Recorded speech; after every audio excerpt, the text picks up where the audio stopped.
to Meno Quirks, the podcast that says menopause isn't a crisis, it's a comedy. We're talking honest conversation, cold truths, and all the unexpected quirks that come with the midlife plot twist. Hosted by Nat and Sal, we're here to swap stories, share laughs, and say the things no one warned us about, but probably should have. This is your safe-ish space to giggle, groan, and maybe learn a thing or two along the way.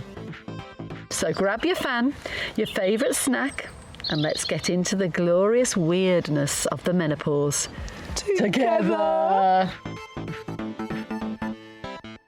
So today we have a lovely episode with Wenke Langhof, and it's to do with her book, From Endo War to Inner Peace, My Healing Journey from Stage 4 Endometriosis, which is just out. It's literally hot off the press. Hot off the press. And we're recording outside the back lavvy in the beautiful sunshine with the butterflies. Aww. And a few planes that you might hear in the background as soundscape today. Yes, we do try and stop actually, don't we, when we're recording, but sometimes you can hear a faint rumble in the background. Yeah, we're a little bit of farmyard machinery. Yeah, it's lovely. But we're in the countryside. It's gorgeous. That's it's what you beautiful get. day. Yeah, it is beautiful. We have Sal today.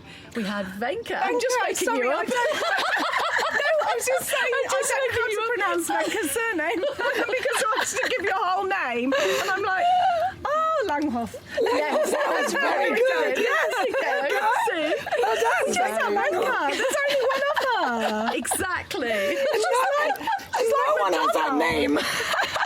You're like Madonna, but not Exactly. like Madonna. Ooh, yes. No.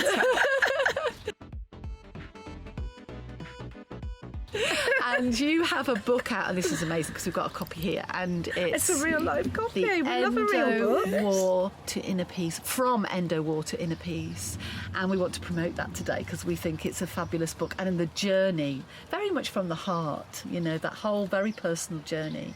So what inspired you to write this book, Wenke? What inspired me to write this book was probably the desire was to share my journey and to share all the pain and suffering, but then the turnaround into the finding myself, to inspire other women, to give them hope, because there are so many women who suffer from endometriosis that are being told there is no other way. You have to have a hysterectomy, surgery, you have to live with it until you naturally hit menopause when your periods would stop. And I healed myself naturally, so there is a way of doing that. And in a way, working around your femininity, thinking of your podcast being about menopause, and learning to embrace your periods as the sacred part of us that they are, and then in menopause letting go of that.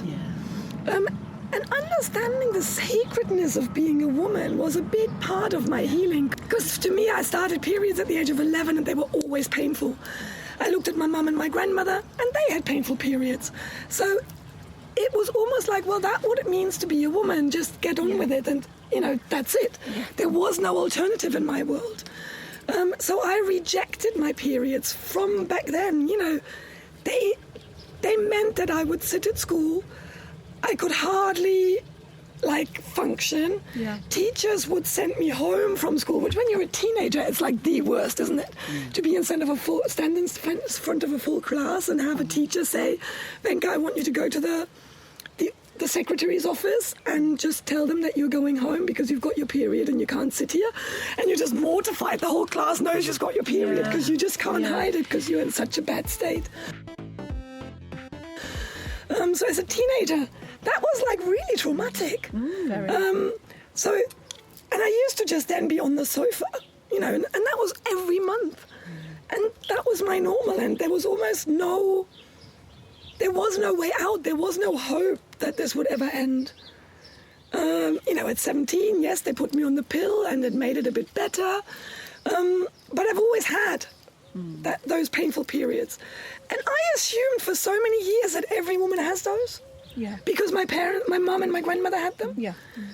It probably took me until I had really bad endometriosis. And I remember visiting my best friend in Hamburg, and I had gone for a weekend. And I live in the UK. We don't see each other often. And I'd gone, and we were going to have a good girly weekend together. And I had my period, and I was floored. So we couldn't go anywhere. We were just sitting in a lounge in Hamburg. We still had a girly weekend, but we didn't do anything of what we intended to do. And she just looked at me and she went, well, how do you live like that? You have to do something about this. And that was the first time it clicked that not every woman experiences periods like this. Because she was like, well, I don't have that. Yeah. You know, and that was the first time I was like, oh, hang on a minute. There's like this new perspective opening up, isn't it? How old were you at that point? So I got diagnosed officially with endometriosis at the age of 34. I had changed cells on my cervix in pregnancy, so I had bleeding during pregnancy, which they investigated after I'd had the baby, because they said it's too risky to do it during pregnancy. Yeah. The cells got frozen, so I went in for a procedure. It was quite easy. But when I researched that was a side effect of the pill. And it was changed cells on my cervix. So they were like a pre-cancerous state. And my grandmother had died of cervical cancer. So again, I was aware of that link, and to me, going back on the pill was just not an option. It wasn't a risk I was willing to take. By that point, the awareness of just that perspective of other people, other women don't necessarily have painful periods, opened up, but I probably hadn't reached the point in my endometriosis journey yet where I was investigating what I could do about it. Or I was going to doctors and talking to my GP and talking to my gynecologist here in the UK, but they kind of fob you off, you know. And wasn't that important to highlight how during that time, up to say 30, do you think, you hadn't had that conversation with somebody before? No. You'd had it with GPs or gynaes who said whatever, but paracetamol, they said take paracetamol. I would literally I would have paracetamol and ibuprofen, and I would take the highest dose, because if you take the two, you can actually take, you can take them sort of together. Yeah, and and there were days where I would just like throwing these painkillers into my system, going, this cannot be normal. That's not, it cannot be that this is how I've got to live. We need that village to talk to each other and get everybody's sense of to help with the sense of perspective, isn't it? Yeah, and to me, it's that connecting to our femininity and talking about periods. Like I would love to get out there and connect with the whole spectrum of our womb, from the girls who are starting their periods. I mean, that's such a massive thing, but it should be celebrated like it used to be celebrated in the ancient times. I'm hoping that I can start offering actually ceremonies, almost, to celebrate that entering of womanhood. And to bring the sacredness of the womb back. Because I always find, and I did the same thing. My daughters go, I've got my period coming. It's terrible. And then it happens, and it's awful. And it's all the mess. It's everything. It's how you feel. It's everything. And everybody avoids you because they think, she's got the time of the month. Let's just avoid her. Yeah. It shouldn't be like that. It should be, how can we support you? How can we help you through this? Isn't it? And it's allowing us to actually also, and that's the same with menopause now, I find, to allow the women the space. Like if I'm on my period naturally, my body is bleeding, I will need more peace and quiet. So it's not expecting of ourselves to still do all the chores we do on a normal day, but to actually say, I have my period, I'm going into the red tent scenario, and just take a bit of time out for myself and honour the bleeding. The body changing, the bleeding. Connect to the moon maybe, and the moon phase that I might be in. And as you're healing that part of yourself, I noticed I started menstruating with the moon. And I much became aware of that. And we were, almost when you're in a circle of women that are connected, we all menstruated together. So when you actually start talking about your periods, you suddenly become aware of connections that are there that you just would not be aware of otherwise. You're so much more connected, aren't you, to each other? And to, I do find that. I found that when I did have periods, I don't have them anymore. You know, I used to, if I had one, my daughters would then have one. Yeah. And then if we had any visitors, they'd say, what's going on? And it's because you're syncing, exactly. But we don't understand it. And because we don't understand it, we fear it. Yes. And it's really what you're saying is quite rightly, we should embrace it, we should talk about it, and we should try and use it in a positive way. Totally. Definitely. Yeah. And the same with women then moving out. So I'm a shamanic practitioner. So as shamans, we identify 4 phases of women, where we go from the maiden stage, which is that, virgin stage, and then we move into the mother stage. And then from that, you move into a phase called the enchantress, where you're almost having that wisdom of life, but the mothering is finished. So you have that time to look after yourself again, to look after your own needs. And would this coincide with the and perimenopause? That's very much the menopause stage, yes. Before you then move into the crone stage, the elderly woman or the wise woman.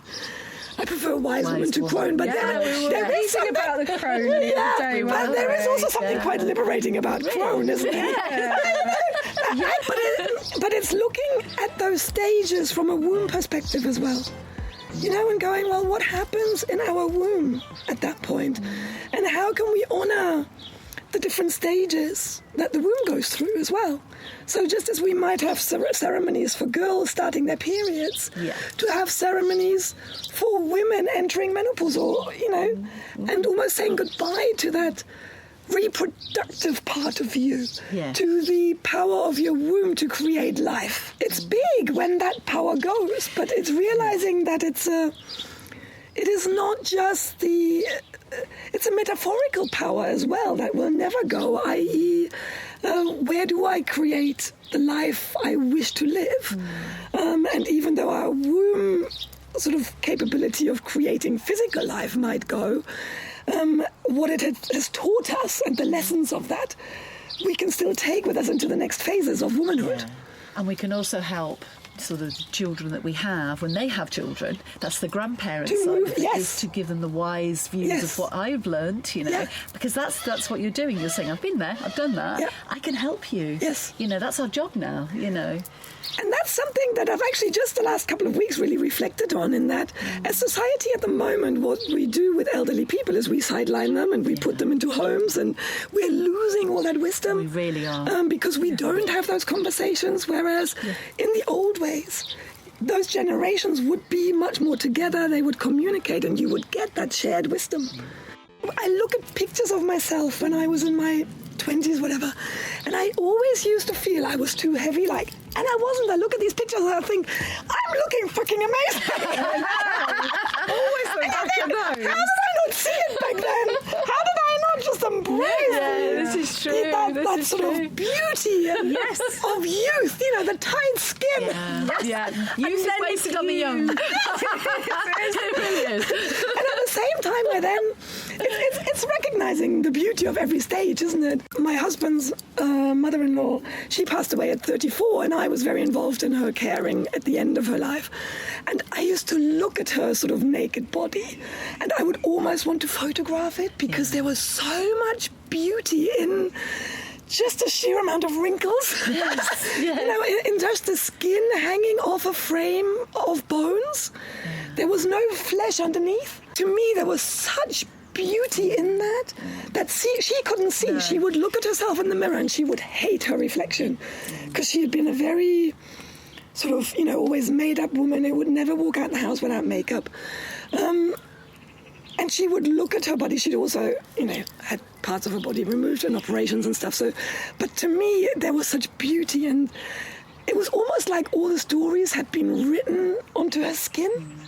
There were the scars of the operations and everything. It's just incredible, isn't it?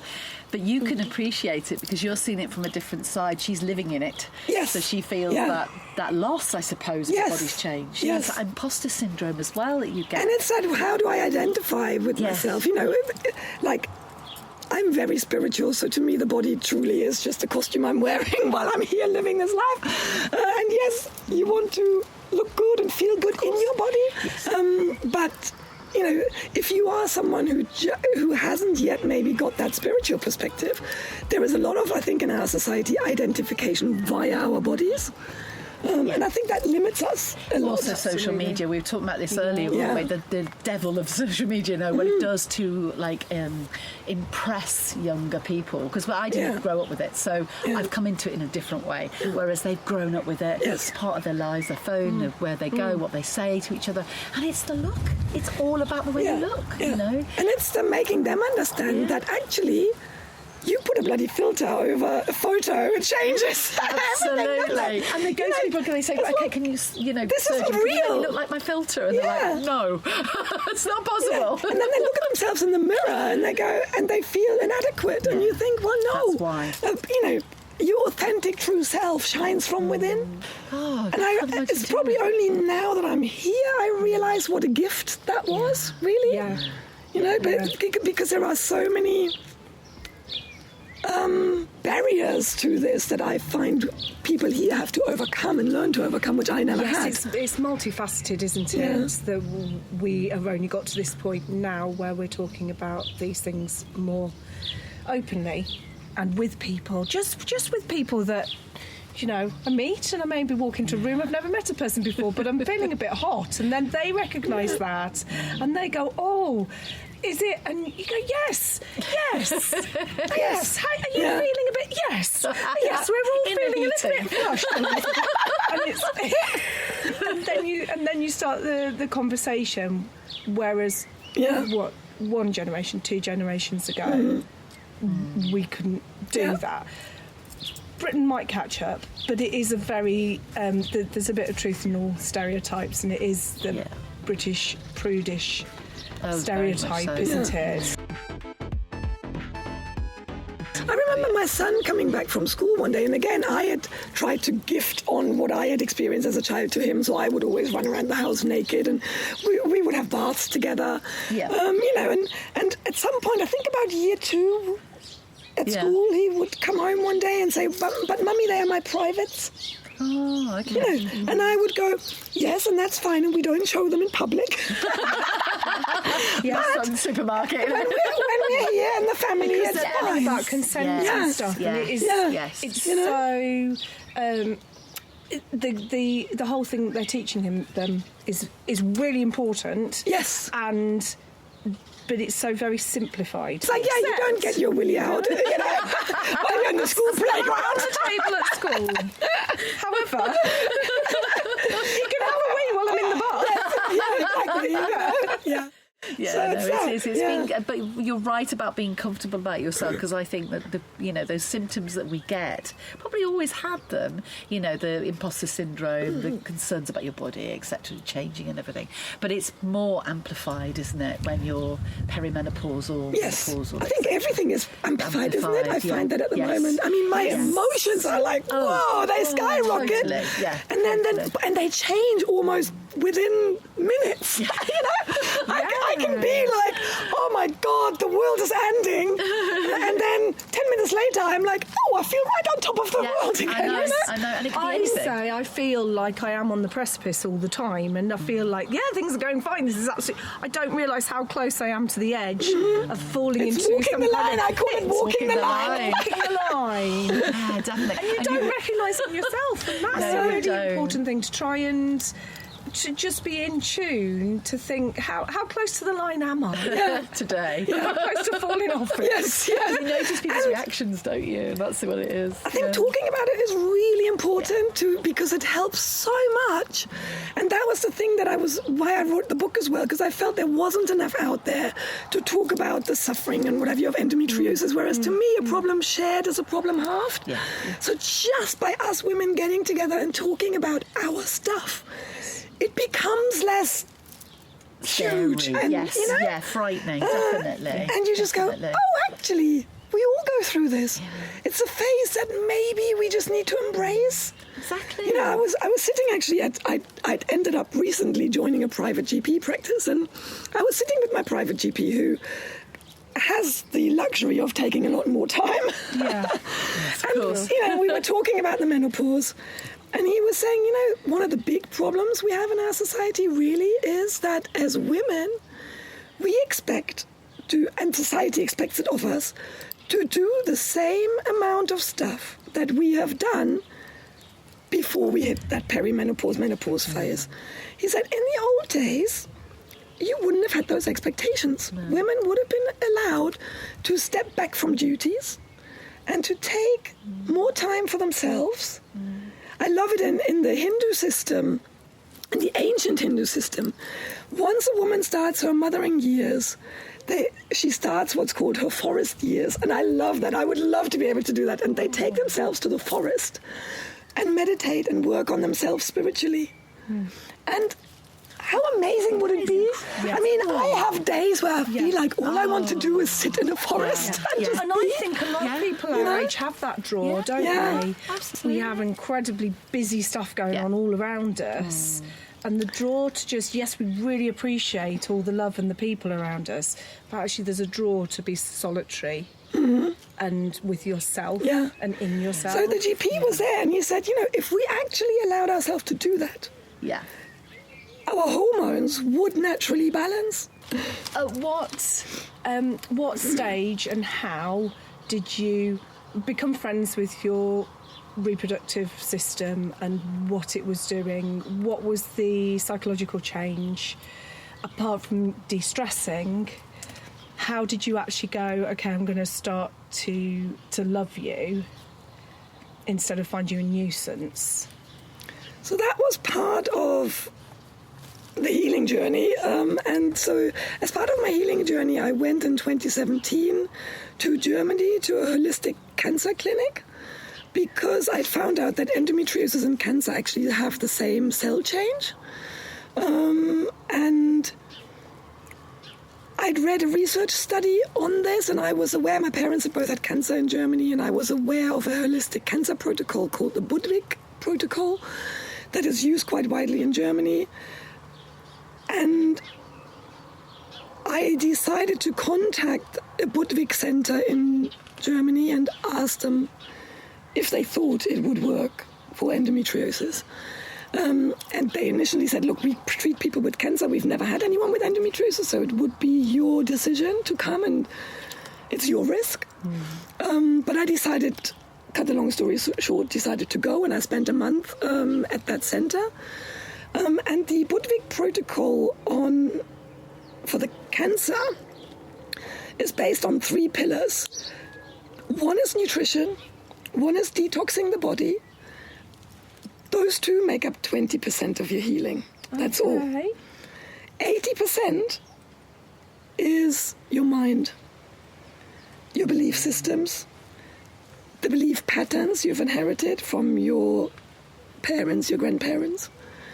So imagine being somewhere for a month, totally away from internet, phone, your family, all the commitments you normally have, and having a month of just looking at yourself.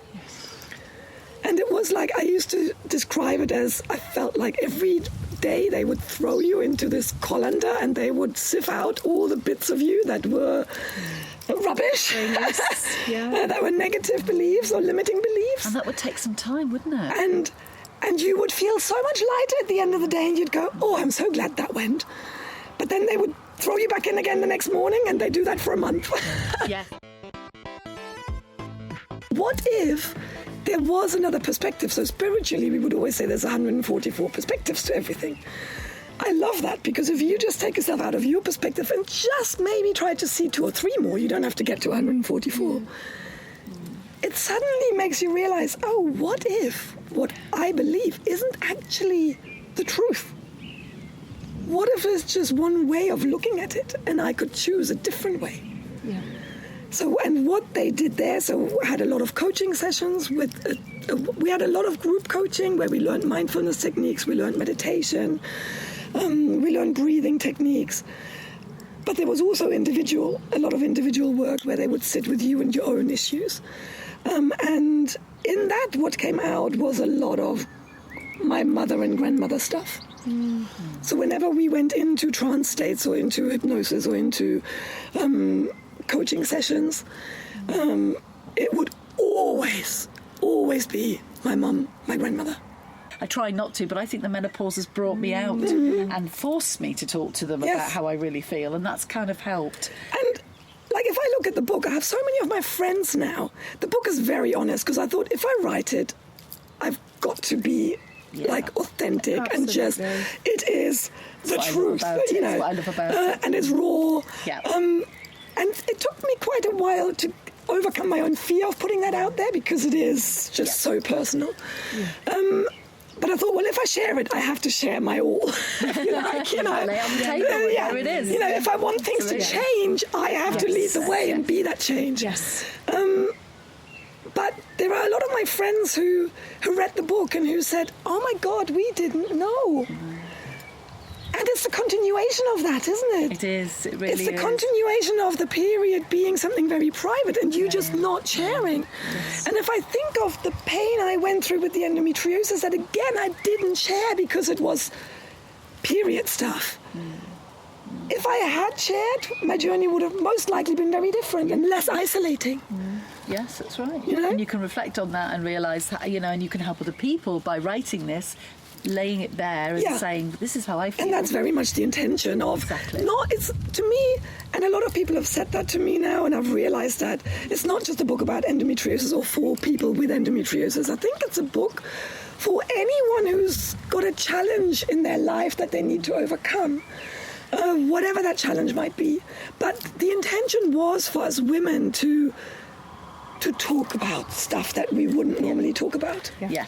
Oh, yeah, definitely comes across. And it's actually, certain parts of it made me cry, you know, because I really connect with what you're saying, you know, and I think that will probably be so you read it in sections. For me, I read it in sections so I can absorb what you've said, understand it, and then to move on to the next bit. And I particularly, as I was writing it, I made sure I wrote really short chapters, because as a mother and as a woman, I know you kind of fall into bed, you've had a hard day, you think, oh, I'm just going to read my book, but you know within a page or so you're going to fall asleep because you're just so exhausted. I'll just read a chapter. And the book itself is quite a short book, you know, it's under 200 pages. And again, to me, it's always, if I have a book there that's really thick, you just think, oh, it's going to take me months to get through this. And, you know, there were conscious decisions where I thought, I've got to tell the story in about 180 pages, because that's the kind of book that I would pick up quite easily and go, I'll read that in a couple of weeks, you know. My husband's read it in 3 days. Wow. And he is not a reader. So that was proof for me that I'd achieved what I'd set out to achieve. And actually saying that, I think it's really good for men to read it and listen to, you know, anything to do with menopause, etc., because I think that it would make them understand or help them understand the women in their lives, whoever they are, sisters, you know, mothers, whatever. And, you know, living with, we all have periods. So even if you don't have to live with a woman who has endometriosis, which is another level of periods, and as a partner to that, you have to be so understanding. Yeah. So again, as partners, it helps to understand what goes on in a woman, so you can give them just, even if it's just a space. Yeah. Yeah. Just a space to hold them energetically. To say, you know what? You stay on that sofa, I'm going to empty the dishwasher, or I'll put the washing on, or I'll take the kids out to the park. So you can just sit and have a break, you know? They can't give us the support. Because we've done a really good job up until maybe perimenopause of looking like all our ducks are in a row. Yes, that's true. And everything's absolutely fine, even though we're swimming like mad underneath. Another duck analogy, or is it a swan? I don't know. And your legs are kicking like crazy. So up until this point, maybe, for example, we're just looking like everything's fine. So we're presuming everybody around us is, unless we tell them otherwise, is presuming everything's fine. And we've been talking about how you respond to people. You can encourage people to say, no, it's okay to say you're not okay. But then how do you respond in those? It is just an open question. There isn't an answer. No. I think the answer to me is open communication, and we all have to learn that so much more. Yes, we do. So I totally find now, I've still got my periods, but I'm in that perimenopause phase where you just know your body is shifting.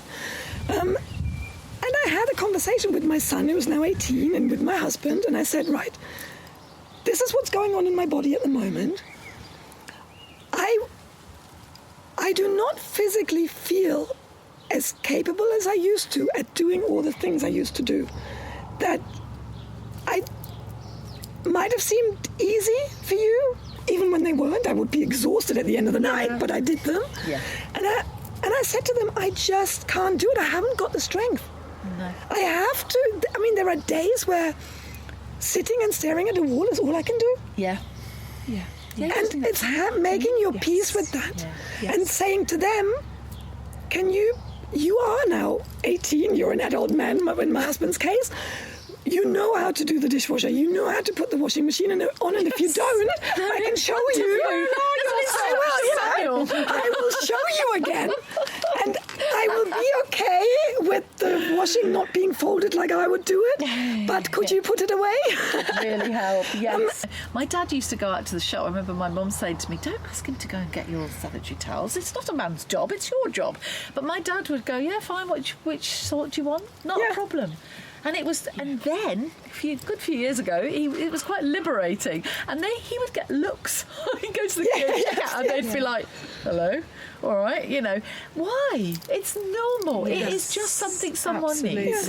Yes, as well, because still, when I was bleeding very heavily, and if I was going to the chemist and they'd have the certain type of pad that I needed on the shelf, I would buy, the massive ones, the nighttime ones, I would buy, whatever was on the shelf. And she'd say, do you want a bag? Because that's what they've been trained to. Would you like a bag for that? Thinking, I haven't got a bag big enough to offer you. Would you like a bag for that? And I just go, do you know what? No. I'm past caring. Coming out of the chemist with a 10-pack night-time things that look like mattresses.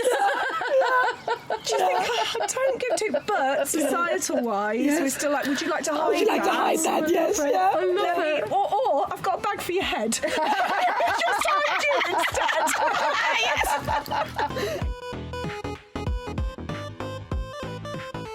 But now we're at a more don't give to me. Yes. Where we go, do you know what? I wet the bed last night. I don't know what happened. Literally wet myself laughing. Just whatever the bodily function, women's bits or not. Yeah. We actually share those things with each other and go, do you know what? I don't feel so bad now because... I have to say, I love how at the moment in society we are awakening to this, and there are so many women coming together. I think there's a women's walking group now. They have 105 women in the park. That's right. Which is fantastic. Stride Squad. And there are so many... Stride Squad, I love it. Yeah. There are so many little groups where women come together. Yeah. So, yes, I have a fire pit in my garden, and I bring women, not just women. It's interesting because I've always made a point of keeping it open to all genders, but it is mainly women that come. There's always the odd token man. Yes. But I think that current development is very much pushed by the women in our society. And it is all about women finding their voices at the moment, and the feminine energy is coming back into their power. Yes. And maybe that is our job right now. And the feminine energies within the men are being encouraged to then follow. So I love there is, the men's walking group actually started it off, didn't they? And the women then followed in that case. Great idea. Yes. And then women, because we also go through stuff but differently, and we talk about it differently. So it's very good to talk. Wow, gosh. I think there's going to be another one coming up. We do another one. I think we have to do part two. I think we just I love it. Such a one. Oh, I love it.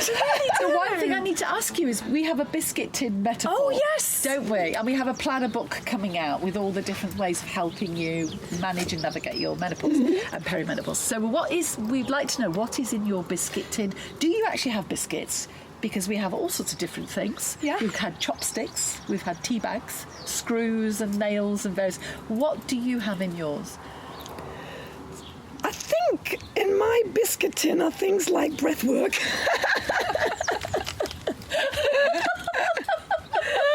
That's interesting. We can throw a healthy date and almond butternut ball in if you want that in your biscuit tin.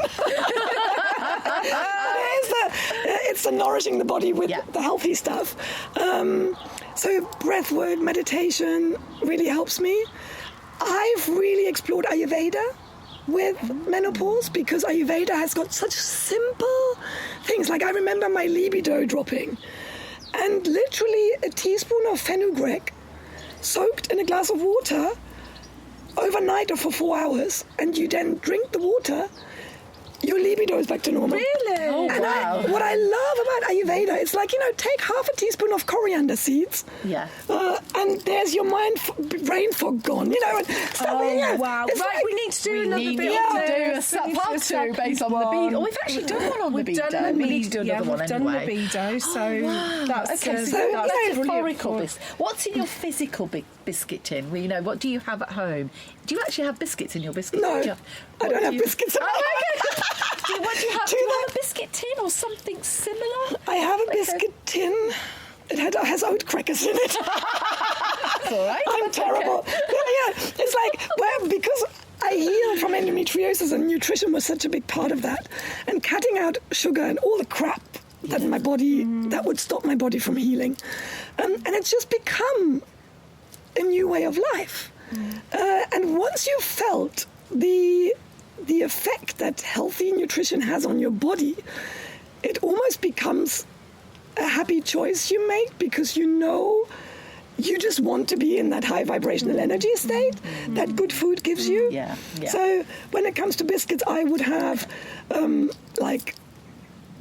date ball or just a date and a handful of nuts. Fine. And that would be my healthy option of that sweet treat. That sums you up beautifully. Have a teaspoon of honey. Yeah.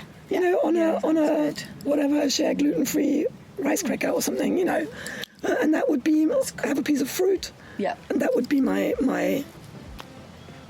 go-to sweet thing. Okay. Yeah. Okay, that's interesting, but I like the libido stuff. Have some, To try that. open the biscuit tin. Your libido pops out.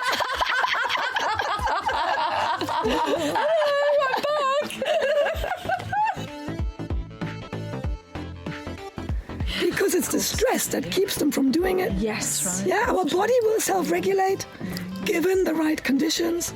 And that's the same story with the endometriosis. When I gave my body the right conditions to heal, by learning how to deal with stress better, the body is an incredible healing machine. Really is, yeah. It's like the most advanced technology of life we have at the moment on this planet. And we don't listen to it enough. But we don't listen to it and we don't give it the conditions it needs to just do its thing. Right. There And is yet nothing we're we have telling to do. ourselves, we've got signposts everywhere, like you say, you want to go to the forest, you see a forest, you hear the rain, you want to go out into the rain and feel the rain, Yes. smell it. Oh, I love it. the smell Yes, of the rain, the I soil love after it. that Yeah. rain. Petrichor. Beauty. Yeah, I love it. There's something so beautiful about it. And I don't know why. Well, actually, I do know why. I just want to be in it and smell it. And it's the simple things. Why does it have to have an explanation? Just do it. Do you love that? Like, I remember as children when there was a real summer storm, we would all get out into the streets and we would jump in the puddles and we would get totally drenched. And it's almost bringing that childlike stuff back, isn't it? It really and is. allowing yourself. It's beautiful. So this book, where can we find your wonderful book? It's on Amazon. Yeah. And it's on Balboa Press bookstore. So they're the two places where you can find them at the moment. If you do read it and you like it, please put a review down. Definitely. It's well worth a read. It really Yes, is. and, and I'm here if anyone is in the UK and they want me to speak, or even on Zoom, even if you're not in the UK, I'm happy to speak and do talks and what have you. So reach out. Contacts in the show notes. Yes, Yeah, definitely. yeah. How do they reach you, though? What would they need to do to get So I've got a website, www.wenke, which is WENKE hyphen Langhof, LANGHOF.com. So that's my website, and my contact details are on there. Instagram is Wenke Langhof as well. So just, to be fair, it's such an unusual name. I do find there was a time when I really wanted to change my name because it was so unusual, but now I'm glad I didn't, because you put Wenke into Amazon, there's only one that comes up. There's only one Wenke. Brilliant. It's okay. Yeah, amazing. Thank you so Good. Oh, much. I love what you're doing. We've loved having you. We've really loved having having. You've learned so much, as usual. I mean, then the book, you've got to read the book. It's fantastic.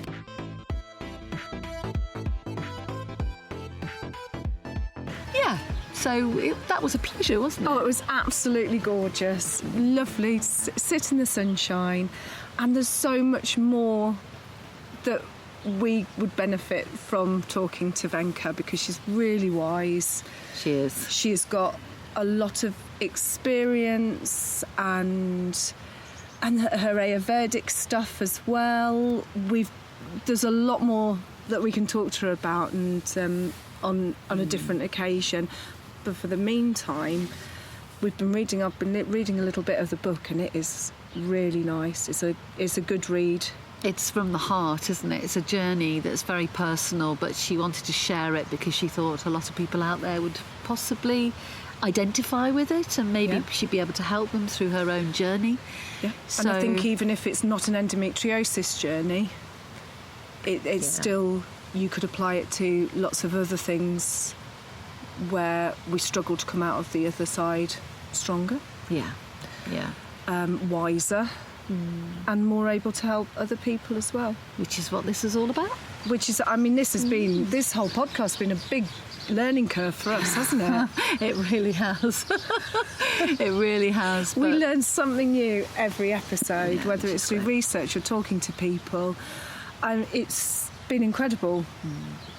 It has. So if you've got a journey or something you want to tell us about or ask us about, please use the email menoquirks@gmail.com, and because we'd love to hear from you. That'd be fantastic. Or show us your photos of your odd shoes that you went to work in. Yes, your experiences, your little quirks that we could all learn from will be part of the quirky club. Yeah. Okay, look. Right, stay quirky. Together. Together, definitely. See you soon. Bye. Just a reminder, we're not doctors, and the information shared on this podcast is for informational and entertainment purposes only. Everyone's experience with menopause is different. So please speak with a qualified healthcare provider before making any medical decisions or changes to your health routine. You've been listening to the Meno Quirks podcast, brought to you by Small Talk Podcast.